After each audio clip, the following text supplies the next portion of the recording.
This week brings another frightening load of horror on the printed page. These aren't reviews, it's more of an overview of what you'll find in the comic shops new in horror July 6th, 2022.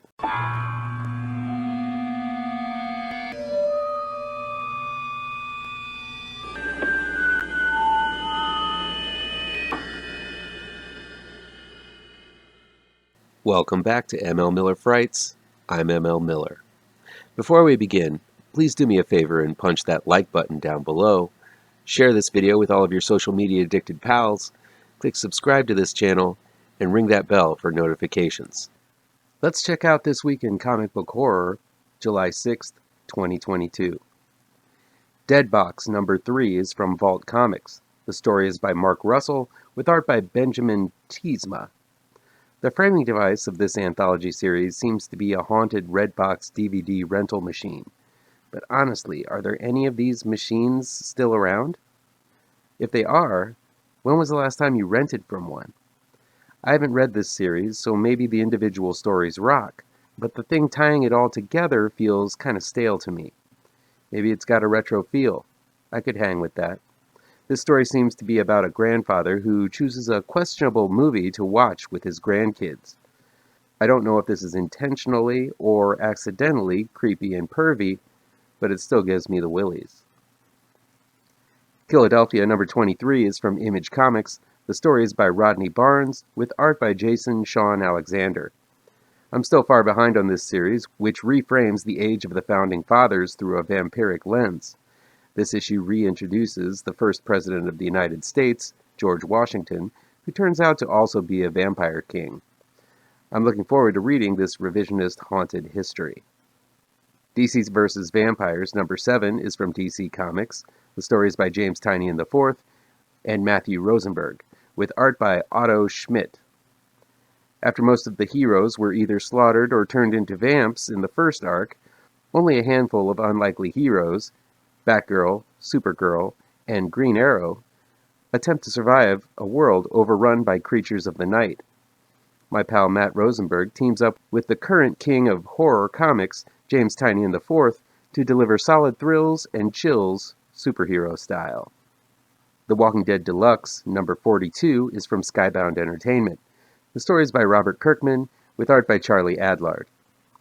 While Rick and Quarrel mourn the death of Carol, the miscreants from Woodbury show up to the prison to remind them that there's still a whole lot of bad left in this world of drama and the undead.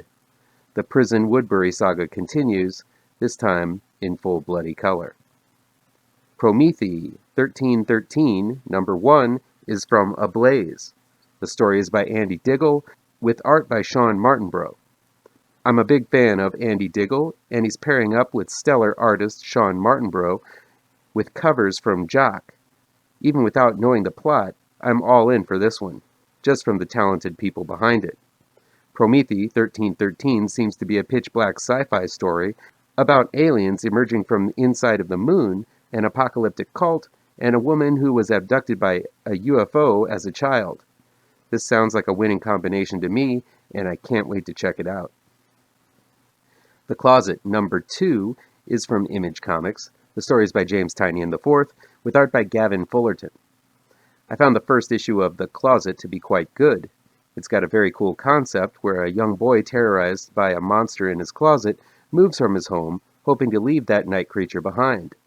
In this issue, as the family make their way across the country, they stay in the home of a friend, and the boy finds that the monster has followed him there.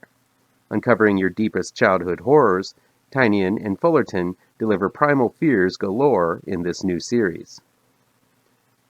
Ghost Rider number 4 is from Marvel Comics. The story is by Benjamin Percy, with art by Corey Smith. I've been digging this new Ghost Rider series. While I think the evil trucker was taken care of a little too quickly last issue, I haven't given up hope yet.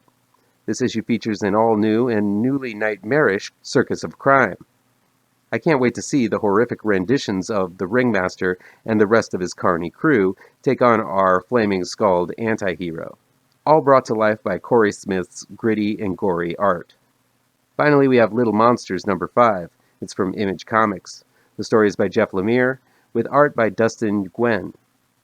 This keeps on being a must-read for me as soon as I get back from the comic shop. Last issue was horrifying and heart-wrenching all at once. And in this issue, the group of child vamps are split in two.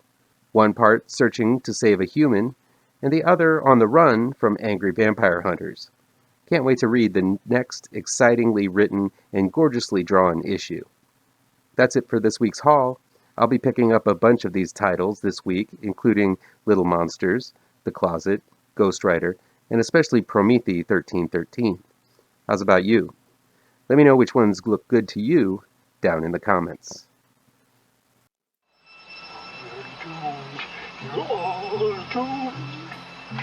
You're doomed.